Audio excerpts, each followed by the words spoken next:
Magandang araw mga kakayod. Nandito na naman po ang inyong kakayod Vincent, ang inyong kasama, ang inyong kaibigan dito sa ibang bansa para maghatid na naman po sa atin ang mga kwento, ganap, buhay-buhay at mga pang-araw-araw na ginagawa po ng isang OFW na sigurado po na mapagkukunan ng bagong kaalaman, aral at mga bagong pamamaraan para magamit ng ating mga kakayod dyan sa Pilipinas na nag-umpisa na pong mag-apply para makapagtrabaho dito sa ibang bansa. Greetings po muna tayo mga kakayod sa lahat po ng patuloy na nanonood, sumusubaybay at sumusunod po sa ating channel, lalo na po sa lahat ng mga OFW sa anong parte ng mundo, dito po sa Saudi, Riyadh, Jeddah, Dammam, saan mang parte dito sa kaharian, at sa ating mga kakayod dyan sa Pilipinas. Mga kakayod, pag-usapan lang natin ngayon itong mga nangyayari sa ating bansang Pilipinas na pwedeng makaapekto at ano ang mga maaaring epekto dito sa buhay ng isang OFW. Mga kakayod, alam po natin na lahat tayo mga OFW, mga nag-a-apply dyan sa Pilipinas, at saka lahat ng mga Pilipino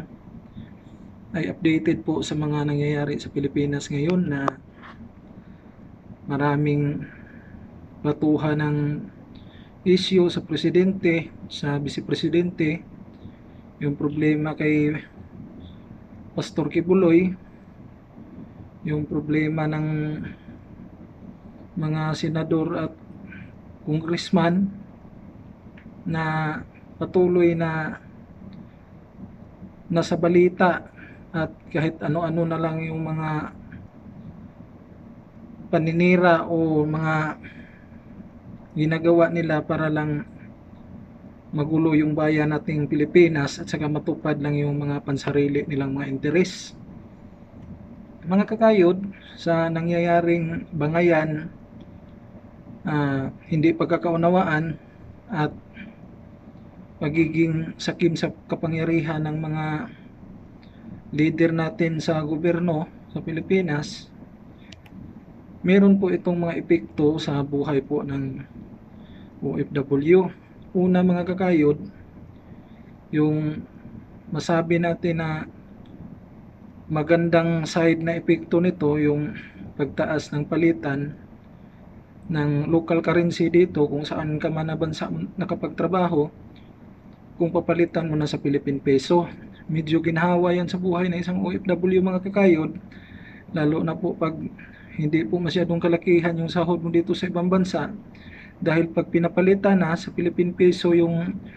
local currency dito, madagdagan po ng ilang daan or ilang piso yung matatanggap ng mga kapamilya natin dyan sa Pilipinas. Pero yung negative side nito mga kakayod ay may possibility na magmahal yung mga bilihin dyan sa Pilipinas, at ganon din palaki din yung magastos ng ating mga kapamilya dyan, lalo na sa pagbili ng mga essential goods na kailangan talaga sa pang-araw-araw na survival ng isang pamilyang Pilipino. Mahirap din yan mga kakayod kasi kailangan din na dublihin yung pagtitipid ng mga kakayod natin dyan na may pamilyang OFW na nandito sa ibang bansa, para hindi sila ma-short at maabutan pa yung next salary time na meron pa silang makuha sa bulsa nila.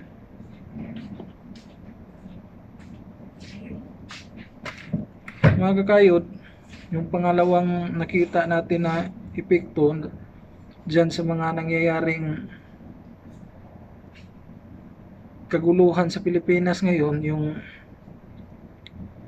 pagkawala ng tiwala ng ibang mga employer na makipagtransaksyon sa gobyerno ng Pilipinas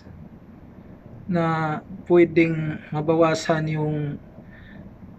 ma-hire na OFW para makapagtrabaho dito sa ibang bansa. Dahil pag hindi nagkakaintindihan yung mga namumuno sa ating gobyerno, mga kakayod, medyo hina po yung pagtitiwala ng mga employer na nandito sa ibang bansa na makipagtransaksyon sa kanila at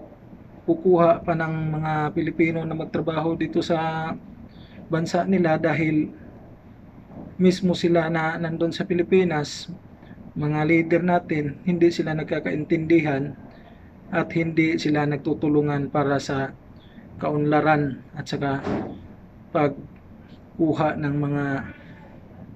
tiwala sa mga employer dito sa ibang bansa. Pangatlo, mga kakayod, na naging epekto yung pagkakaroon ng iba't ibang gusto na para lamang makuha yung kanilang pansariling interes at gustong posisyon sa gobyerno. Mga kakayod, sa sitwasyon na yan, ang isang OFW na nagtatrabaho dito sa ibang bansa ay magkakaroon din ng pagkakahiwa-hiwalay or division sa bawat isang kasama dito na Pilipino dahil ipaglaban din nila o ipagtanggol nila kung sino sa tingin nila na tama sa mga nangyayari na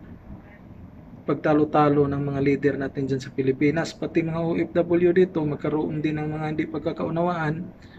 at magkaroon din ng mga diskusyon na lalo lang nakakapagbigay ng stress sa buhay na malayo sa pamilya. Pang-apat, mga kakayod, yung epekto ng ekonomiya natin sa Pilipinas na ganon ang mangyari na marami ang mawala ng trabaho, maraming hindi makatuloy sa pagpunta dito sa ibang bansa dahil walang magandang proseso na ang mangyari, mga kakayod, sapagkat walang maganda ng sistema sa gobyerno. Hahantong pa sa possibility na magkaroon na naman ng impeachment or people power na posibleng magpalit na naman ng presidente o ibang mga leader natin sa Pilipinas. Maantala po yung paglago ng ekonomiya, trabaho, iba pang mga services sa government na para sa mamamayan, at saka yung deployment at deals ng mga employer doon sa mga counterparts nila sa government sa Pilipinas para mapabilis yung proseso ng pagtrabaho ng isang OFW dito sa ibang bansa. Panglima, mga kakayod, na nakita natin na epekto sa mga bangayan, mga problema, mga self-interests na ginagawa ngayon ng mga politiko sa Pilipinas, yung posibleng magkagulo yung Pilipinas na hahantong sa mga rallies, blackouts or martial law na inaalala po ng mga OFW dito sa ibang bansa dahil pwedeng mailagay sa alanganin yung sitwasyon ng mga pamilya natin dyan sa Pilipinas, yung mga naipundar natin dyan, saka yung mga kunti natin na naipon na pera na may posibilidad na mawala or i-freeze dahil sa magkagulo-gulo na at wala ng transaksyon sa bangko. Mga kakayod, itong mga napag-usapan natin ay sarili lang natin tong pananaw kung ano yung pwedeng maging epekto sa mga nangyayari ngayon dyan sa Pilipinas sa buhay po ng isang OFW. Alam ko po na marami pa po kayong mga nakikita na mga epekto na dulot po ng mga nangyayari na ganito sa Pilipinas ngayon. Paki-comment na lang po sa baba kung ano yung mga saloobin nyo sa ating napag-usapan ngayon. Kung bago ka man po sa ating channel, pwede po bang makahingi ng isang like, subscribe, at hit the notification bell para lagi pong updated sa mga videos na i-upload natin at suporta na rin po sa ating channel. Mga kakayod, wala pong talo na politiko sa kanilang ginagawa ngayon na kaguluhan at saka sariling interes lamang doon sa Pilipinas. Panalo sila lahat mga kakayod dahil kung ano man yung manaig, sila pa rin yung makaupo, sila pa rin yung makanakaw, at sila pa rin yung magiging makapangyarihan. Ang talo mga kakayod, tayong mga mamamayang Pilipino, lalo na po yung mga mahihirap, at saka po tayong mga OFW na nandito sa ibang bansa na naghihirap at nagsisikap po para mabigyan natin ng magandang buhay ng ating pamilya at saka makatulong po sa ekonomiya ng ating bansa. Kaya wag sanang maging madamot, wag sanang maging gahaman, at wag sanang maging makasarili yung mga politiko dyan sa Pilipinas mga kakayod, dahil hindi po sila ang mahihirapan. Sa kagipitan, pwede silang umalis ng bansa,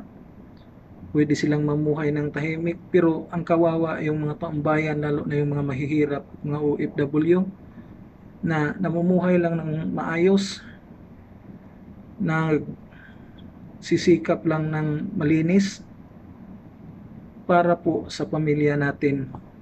na atin pong minamahal dyan sa Pilipinas. Mga kakayod, ang buhay po ng isang OFW ay lagi pong naaapektuhan kung ano man yung mga pangyayari dyan sa Pilipinas, lalo na po sa ganitong sitwasyon ng bangayan, hanapan ng baho, at sariling interes lamang yung iniisip ng ating mga leader dyan. Pero ipagpatuloy lang natin kung ano yung mga pangarap natin dito mga kakayod, para na rin sa ikaganda at makatulong tayo sa ekonomiya ng Pilipinas, at lalong lalo na po matupad natin yung pangarap para po sa pamilya natin dyan sa Pilipinas. Ingat po mga kakayod, sana po manaig kung ano man yung katotohanan at kaunlaran para po sa bansang Pilipinas. Hanggang dito na lang mga kakayod, maraming salamat po.